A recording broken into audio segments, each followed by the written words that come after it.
Right then, time to sort the back of all this out. So I've got the multi-tool. I've cut through this top section because this is now all basically screwed down and I can't get it up without ruining everything. So I'm just going to leave that in place. I made a little cut there. I'm thinking to hide that, I could maybe put some little speed bumps or something. If not, I'll just use a bit of filler. There's the piece that came out. So you can see there we put this nice little tree bit in. Obviously I've done all this off camera. I've put some paving in, and if I just put that in place actually, to give you an idea. So ignore the dust, but that sits there. Then if I just get one of these low relief houses, just to give you an idea how it's going to be. So we're going to have a detached house over there. The house, I know what I want to build. It's just get around to building it. So I'm going to get Ollie from All the Road to hopefully help me with his crick up machine. We've of course got the backs of the shops / flats, whatever, which will go there. So that's the scene. So of course you come off the main road, you've got this residential street going off into the distance. So I have to paint something on the back scene, a little bit like I did here, just so it looks like it carries on until I can sort some sort of photoshopped up background. This is going to now be a one-way street. So of course I didn't want them both to converge on the main road. So I've got it coming down here and then it sticks out a little bit. And then you'll join the main road here. And then I was trying to figure out what to do with this little sort of void, because there's nothing I could really fit in there. So I thought I'll put a bit of greenery in. I can add another tree, and you can see we've done just that. Of course, all the paving needs painting. So yeah, that tree's in there. That'll also help hide a little bit of that at the background as well. But that's going to look really nice. But now the attention is focused to this area, and I've got to get all this boxed off. So if I just move this somewhere safe, take that out, and then obviously, as I say, I've chopped through that so this can come out separate. I'll put that over there. Now then, these bits of wood are here primarily to support the top section, but secondarily are in certain positions so that I can line the walls with brick. That's why we've got these two separate bits, because in reality you don't need the one. But they line up with the tunnels, and to line them, I can't believe I'm going to say this because I hate the stuff, but I'm going to use Metcalf sheets. The only place you will find a Metcalf sheet on my layout currently is under this bridge. You can't see it because it's the other side of the girders. So if you were to look from underneath, behind the girders is a sheet of this brick. It's the only place I'm going to use it, somewhere you can't see it, because I don't really like the two-dimensional sort of look of it. And of course card isn't really the best material for longevity, but in any case I'm going to use it in here because it's a similar colour, of course, to the brick that I've done. That is partially the reason for that. So we're going to line these walls so that when a train comes in, if for example you had, let's say, a Polaroid cube camera lensy by your mate to go on a Lomac, then when the train goes in there, it will look like the tunnel's all complete. So I'll line the underneath of that as well, so that the roof has got brick on it, and we'll go from there. So I'm going to chuck all that in. That will hopefully do that nicely. I've also been working on my L-cut bits. So we've got this massive amount of retaining walls. We've got this tunnel portal at the end. Obviously it's a bit beaten up because it's the old one that I used to have. So it's a bit knackered, but we'll make do. And it's all attached there. The idea for this is it slots in this position. So obviously we've doubled up these bits because of course you'll be able to see it from both sides. So that will then finish off that with a wall nicely. This will go around the back. That will sit up against there. If I just push this in, you'll see that that wall meets that tunnel mouth nicely with a bit of shaving down. So as I say, I'm going to fit the card now. Hopefully that's going to work. Right, they're in then. So to save me a load of aggro, I'm now going to go ahead and chuck some ballast in the covered section. I'm going to use a mixture of buff, which is fine ballast, and medium grey. The layout originally was done with medium grey blend, which is pretty much just a mixture of grey and buff. However, I couldn't get any medium buff, so I got basically what is the equivalent of N-gauge ballast, but it's all filthy over here anyway, weathered up, so once it's like that you'll never know, but it just makes sense to chuck the ballast in now while we can. There's the ballast in, and the tunnel mouth loosely in position. Obviously if I push that up there, you'll see that it all fits nice, and obviously once this has got a mortar wash, that'll all look pretty good. So from down there, that's going to look quite nice, I think. Obviously I need to line the roof, and then at some point I'll sort out what's going on with those two portals at the end. However, that's looking much better, as I'm sure you'll agree. So that's the first one looking good. Obviously I'm going to take it all back off again and line the second one. The difficult bit with that is I've got to ensure that this will all fit and butt up against this one flush. So that needs to go in that corner there. So there's the corner. Then if you follow that with it tight, just doesn't quite meet in that corner. So bear in mind I've got new ones to sort this out, but it just doesn't quite meet. So what I probably will have to do is just trim a little bit off of this. This corner will stay in the same place because it butts up against here nice, and this one will have to come back just a couple mil. That will sort that. Sorry, I keep covering the camera by mistake, but you can see this wall here, we've got a couple mil to play with, luckily, so that should all work out. And this is all due to the fact that this is now being pushed right back against that internal wall, whereas before when I worked it all out there was probably a slight gap there, and I've trimmed this back slightly to eradicate that, which in turn makes this look like it fits a lot better against the bushes and static grass and things as well. So it all just comes together that little bit nicer. And of course down there on the one-way street we'll have this down the side. As you can see, that works quite nicely, and that's all going to come together well. So moving on then, I have lined the inside of the tunnels now. As you can see there, all the walls are done, and the joins are fairly well disguised because I've butted them up against each piece and cut them so that the bricks all line up, so when that train's travelling through there you're not really going to notice it. There's another join just there, I don't know if you can see it, but that will do the job nicely. So what I'm doing now is going to line the tunnel roofs. So again, using the Metcalf sheet, what I'm doing is I'm obviously cutting the white bits off and I'll join a couple together. Then the idea is they'll be cut to size. I'll sit them on like that. Then I will glue them. So I'll have that whole tunnel in place and cut to size. I'll glue all of this side, and then I'm simply going to come along with the top piece and I'm going to place it on top and then lift it away, and then they'll be stuck. Work smart, not hard, eh? Rather than try and fanny around with it all in place and do it on the inside.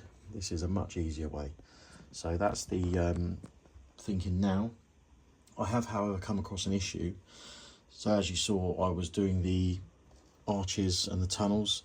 It's then come to my realisation that I messed up with the tunnel portals. Hence, they are now cut back out, which made a little bit of a mess, but it's all salvageable. So I've got a couple new ones of these on order now from L-Cut Creative.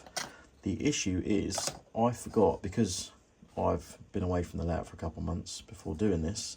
This is the problem, you forget things. So the thing I forgot is that these tunnels were too tight and they actually needed to move upwards a bit.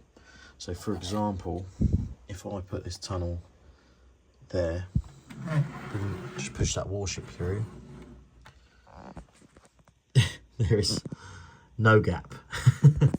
So the fix for that, as you can see on this one that I hacked up just to trial it before I got the new ones, is to cut a couple courses of bricks off of the top and then move the tunnel portals upwards. But of course on these ones I'd already cut the bottoms off, so that would leave me with a big gap at the bottom. So if I just line these up together, you can can see the difference there, and that makes plenty enough of a difference for the clearance I need. So that's what I'm going to do on the new ones when they come, and then that will hopefully sort out the issues we've been having over the past however long when I've had the tunnel portals in place. You had the odd steam engine and stuff that will come through and it will just touch them. So that will obviously eradicate that problem. So that's why it's all out again at the minute. Hopefully they'll all turn up tomorrow at the time of filming this, and then we can crack on. But yeah, at the minute, while I'm waiting for those, I'm going to get the roof sections glued in, and then I'm going to come along and I'm going to ballast inside here. So there we go then, that's in place. So let's get the glue on. Hopefully this is going to work, otherwise I'm going to look very silly on camera. Well then, while you're all sitting here taking the mick because I seem to have no neck, you could always go down below and just hit that subscribe button for us. Maybe even leave a comment on the video. Let me know what you enjoy, what you want to see in the next ones. It all helps to promote the channel and the videos to new audiences. Thanks very much. And we want a little bit here, but not too much, because this is a little bit too big, this piece, and we need the overhang for that part. So in theory, if I get the top, I hope this works or I'm going to look so stupid. Put that in position, you get the top piece. Try not to jog the camera too much, sorry. And hopefully if I push that down, it might work. Are you ready? Moment of truth. Oh, look at that. Champion. There we go then, I've trimmed it off. What did I say? Work smart, not hard. So obviously it's not too visible, and it's going to be on the roof anyway, so we don't really overly care. But if that goes, now fits on there, if I take you off El Tripode and you look in there, oh lovely, that's beautiful, that is. So obviously it's probably a lot of work for little gain, but you can just about get the idea. It's a shame we've got that join at the front. I should have put it the other way around really. However, I'm not overly fussed. So I think by the time you've got a train running through there, that's going to look really cool. I'm happy with that. I suppose I better do that one now.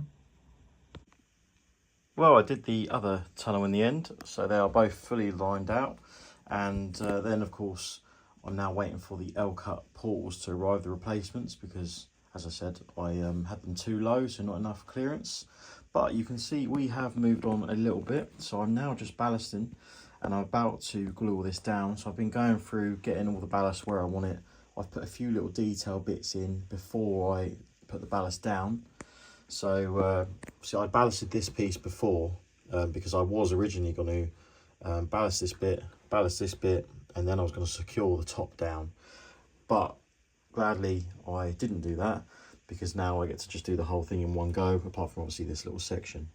So I'm using a mixture of Wooden Scenics grey blend and buff ballast. The buff is N-gauge sort of size, it's 2mm, but I've just basically used the grey blend over the top and then a sprinkle of buff here and there, just to give it a bit of variety really.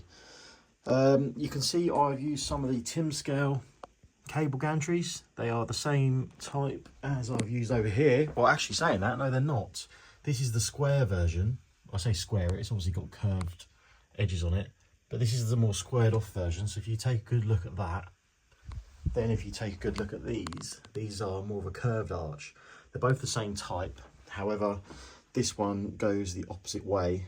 So the cable run will come in this way, it will come out of this one, and it will run along there, and it will also run to here and then back through that tunnel as well. That's the idea. So they're glued in place. However, I have learnt my lesson from the one over there being ever so slightly too short. So what I've done is I've got some 3mm plasticard. As you can see, I've cut it out and I've basically made some little bases for it to sit on. I've painted those in grey primer, the same as the arches, and they almost look a bit like a concrete base, but they will just give it that extra little bit more clearance for the trains going underneath. Of course, I did have to take into account the position of this one. Because of the scissor crossing, you get the swing of the carriages coming out, which is the problem with that one, why it doesn't fit, and I need to adjust it. Because of this, I've obviously put it in the middle of the scissor, because then you don't get anything swinging out in the way. So that's the, if you like, the narrowest point of that section. As well as that, I've got some Metro models, little details.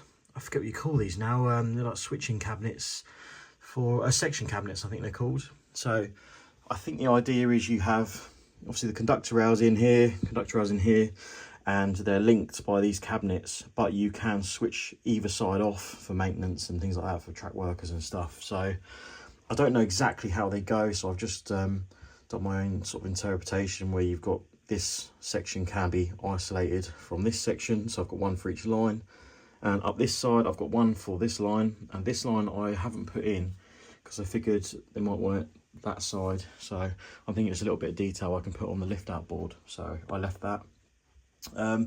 As well as those from Metro Models, we've got these really nice brass relay cabinets that I've put in, and they really sort of set the scene nice. I have put them where I'm going to put signals, so I'm going to have a signal here going this way, there's going to be a signal before the tunnel for the main line this way, and there's going to be a signal here before the scissor crossover, so that's why I've got the relay boxes where they are.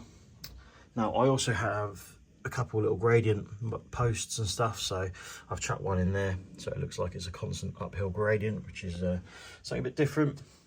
And again, sticking with the TIMBSCALE theme, we've got his nice little train stops in here. So I had two of those left, so I've put two of them in.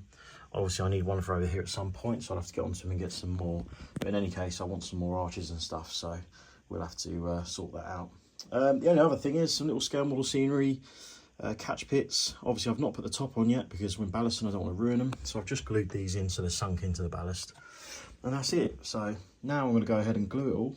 I'm using a mix of 50% PVA, 25% IPA, so isopropyl alcohol, that's the 99% stuff, and then the rest water with a little dab of washing up liquid in, so fingers crossed it all goes to plan.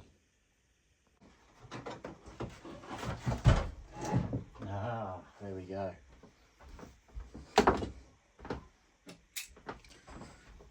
I'll just play with the static grass a little bit and touch it up.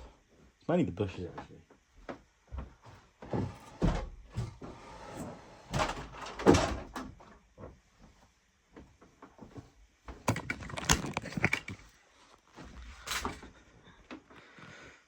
So that's the first time splitting it.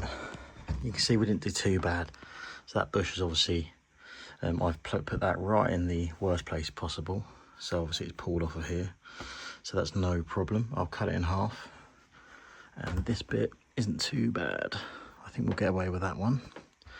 This bush obviously I've got to cut down because that came out of that corner. So I'll do the same there. The rest of it, pretty good. So yeah, I'm happy with that. I'm going to put this in the sun so that the ballast can dry.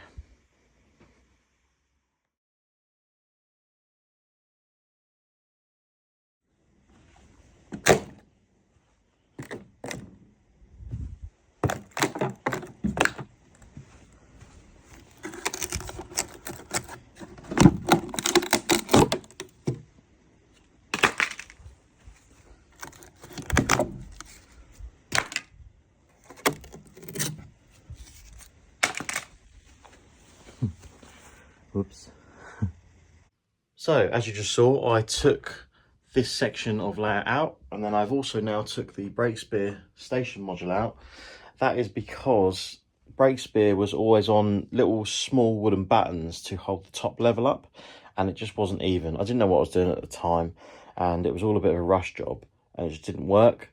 What I did on this section, as you can see, is I used sort of pre-cut pine sections that you can get from Block and Quail, B&Q, whatever you want to call it. They look like this. So this is how they come. On the label next to them, it says that they are 10.5mm by 68. on the label for the wood you actually buy, it's 11mm by 68. So whether that matters to you or not, I don't know. Don't really care. But 11mm suits me better because then it matches the top nicely. So what I've done is I've bought some more of that stuff. So I've bought a big long length here, and I've bought this piece here, and I've got another piece laying around somewhere, which I'll find in a minute. But you can see on Breakspear, I've actually taken the whole lot apart, so there's basically no station left. All there's left is half a broken tunnel portal, a very run-down platform, which I need to sort anyway, so this is the ideal time. And then, of course, you've got the tracks at the back. So the idea is this will go along the rear, like that. That'll go along the rear. There'll be another section along the front, and then obviously the tracks in the middle. This will all be lined with brick sheet again. And then it will hopefully mean that the top level will match in height this time, because I don't know if you've noticed on previous videos, the top level on here has always had a step down to the new sections. That's because the new sections I've done with this method, because I knew at some point I was going to change this. So I'm going to get this all cut up, get it in position. When I'm happy with it, I'll glue it in, and for the back seam piece, I'll screw. So I'll glue to the baseboard, screw to the back seam basically, because if I ever need to remove the back seam, I'll be kicking myself if I don't do it that way. What I'll do, so yeah, I'll get that done so it all sits nice. I'm going to sand the platform down because there are some cracks along it which I want to sort out, and it needs another coat of the textured tarmac paint. So I'm going to do that, get that sorted, put the retaining walls back in behind. Then once that's all sorted, I will just fill in these two missing sleepers that are here. I will ballast all of that bit and then line the tunnel walls. And we should be pretty much back to looking how we were before, except it'll all just line up a bit better. So don't worry too much. I'm not getting rid of it. It's going to look the same, just a bit nicer. Right, here's Breakspear. We are back in the house. I've sanded the whole platform off, so it's pretty flat. We are now going to do the back seam. I've put the rear support all in, so I'm just going to paint the back seam in Monaco blue with these tester pots from B&Q. And we've got the little helper here. He's having a look down what's going on. So yeah, I'm going to paint this Monaco blue, then I'm going to get the other one in and paint that as well, because I've sanded the back seam off of that now, so I can get cracking. So paint the back seam, then we'll have to glue this piece in and try and sort of support it until it sets, and then this can go back in for now, and then we can build it up from there slowly. Well, as you can see, the layout is back in the railway room. However, it looks like there's been some sort of nuke go off in here. There is stuff absolutely everywhere, as I'm sure those of you who have got a setup like this agree. The reason is this area. So I have just acquired a television, and I recently had power and internet put in, so I'm making use of that. So I've got a 36-inch telly that's gone in. We've got Better Call Saul on, just to keep me entertained. Below that, you can see we have a new addition, which is a Pro departure board from UK Departure Boards. So that's currently set on Baker Street, and there will be a video following shortly that shows you all about these, where you can get them from. So they're from UK Departure Boards. If you look them up on Instagram and Twitter and the likes, then you will find them on there. But aside from that, I'll leave that for another video. I've changed where my, obviously, Met destination display is up there. Destination board, sorry. Blind, whatever you want to call it. So that's now up in the top left. It just neatly fits up there. It's out of the way. Then I've got the small luggage rack there with the Met cushion on. And then I've got this nice photo of me in Western Champion with a late friend. So it's a very sort of sentimental picture, and is why I like the loco so much. Hence my one is hiding down here that I need to hurry up and build. But in place of the Met blind, we've got the large luggage rack up there out of the way. Now, you would have noticed before, I did have them where the telly and the departure board are. However, I did come to realise that they are a bit useless in the fact that because they are angled and they have this ledge on the front, because at the end of the day they are luggage racks, they're a bit useless as a shelf. So that's why I've put that right up high out the way. All I'm going to do is I'm going to store the odd bits and bobs on there, like my cushions and things like that, and the like, so stuff that isn't going to come out very often. And I've got a little bit more space below it for putting something else up if I want to. So that was the reason that it's gone so high. So you can see I've just got a little bit of room there to store odds and sods basically. So it just gives me sort of as much space as possible. But as for the elephant in the room, you can see the layouts apart again. This is because in the last video you would have seen that we put this bottom section on underneath and it goes in that corner, and we did that after my half a job attempt fixing the half a job of putting a leg in the back. I forgot to put a leg in the front, so I had the same problem again where the board started dipping. I was like, what's going on here? And then I realised I had actually forgot to do the leg. The reason for that, as you can see the leg is now in, is because with that leg in that place it doesn't fit because this is here. So I actually need to cut a hole in this board. But I think what I'm going to do instead is I'm going to take that leg, I'm going to put legs just on this section. So this is self-standing like it is now, because it wasn't a minute ago.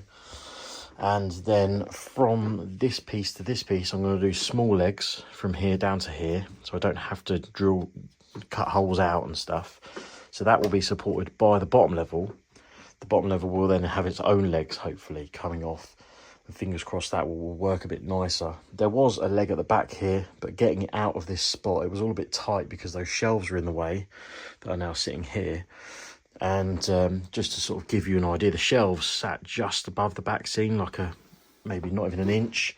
So trying to actually maneuver this out, it just didn't fit. And in the end, it ended up breaking that back leg because it was only, it was thin pine sort of wood rather than this thick stuff. So obviously that needs replacing. So it's, as you can see, it's dark at the minute, so tomorrow's a trip to B&Q, so I'm going to make a leg for there and sort out the back of that as well. And this is all in aid of getting rid of this 5x1 board that's sitting here, so that obviously is going to go in the front. So hopefully once and for all I can get all this fitted and be able to forget about the bleeding thing, because I'm sick and tired of taking it out. But it needed doing, it was frustrating me more and more and more, so let's get it done. But as for the rest of the layout, nothing's really changed aside from I did get some of the TIMBSCALE cable runs in, as you can see. So we haven't done this section yet because I need to build some more up, but we do have this long length going all the way under. That's all in. We've got this section here going from one arch, that sort of relay box, to the other, and then this section goes from here just into the mouth of that tunnel. And I think you'll agree that this really does give a nice sort of feel. And I think I mentioned it before, but once again, I do want to sort the one over there out because these are just a few mil higher and it allows for a lot more clearance with the trains. But yeah, that's the only real sort of change, and I think it's really coming on. Oh, sorry, saying that, no, it's not, because I did start actually putting conductor rails in, as you can tell. So this line has the 4th rail in. This whole section has it just on that one line, so that's 4 foot. And then I run out of pots, but I also actually ran out of rail itself anyhow. So Anthony at AGR has ordered me 3 new packs of Code 60 rail, I believe. I've just had a parcel turn up today with 3 or 4 packs of the Pico chairs, so that should let me get this line done and start getting this in, so that should look good. Again, the problem with this is it's costing an arm and a leg and taking ages because I am doing conductor rail the whole length, including under, so it's going to take me a while. But other than that, the difference to note is, because if you ever noticed before, I did have it, well, I still do have it on that platform line at Breakspear, and I do have it on the loop platform at Hereford Road. But the difference here is I've sunk the pots right into the sleepers. Now, it doesn't look as prototypical because the conductor rails are below the rail level, the running rail level, sorry. So in theory, they wouldn't work. well, they definitely wouldn't work. However, it gives the appearance that they're there with the pots there, but it means you can clean the track easier. So the issue before is the conductor rails sit higher than the track. You can't come along with track rubber. You have to clean each rail individually, and it takes ages. So imagine that's a track rubber. You can now place it straight on. The conductor rails aren't in the way. As you can see, nothing's getting caught. So I'll be able to clean the track, and it will make me use the layout more. But yeah, there's a lot going on. Obviously, as I say, tomorrow I'm going to get this done. I'm probably just going to crack on and do it without filming anything. And I know this video is starting to get a little bit long-winded, so I'll probably leave this one here. I'm going to get on with watching a bit of Better Call Saul, tidying up the cabin in preparation for tomorrow's activities, and then we'll bring you the next video soon. But in the meantime, I do, as I say, have a video with UK departure boards to bring out, so keep an eye out for that one soon, because they are awesome. I've got all 3 of their products now, including the speakers and the voice packs and all that to show you, so it really is cool, and hopefully you'll enjoy the video when that surfaces. Aside from that, the other video I've got to put out is 5-inch gauge for once, and that's my inspection saloon. In case you haven't noticed it on Instagram or the like, I've been building a 5-inch gauge inspection saloon based on Florence Nightingale, which is owned by London Transport. That is currently sitting in Ruislip Depot, unused at the minute, but it will be for the Steam on the Met events and stuff like that. If you haven't seen it before, then Google Florence Nightingale inspection saloon, you'll find it. It's bright red, you can't miss it, number 17, and I've been building a 17D kit with a few modifications. I'm currently finishing it off, so that'll be a video to come soon. The only other thing to note is Rapido Trains have got decorated samples of their Met E-Class locos, so I'm sure Dan or Andy from Rapido will probably want to come over at some point and get a few pictures or videos, maybe with one. So something to maybe sort out in the future and keep an eye out for. If you haven't got your order in yet, I believe the order book closes September, early September, 1st or 2nd week. So head over to Rapido Trains and check that out. Other than that, thanks for watching, and that's about it really. So I'm going to sit back, relax, watch some telly, and I'll see you in the next video. Take care. Bye.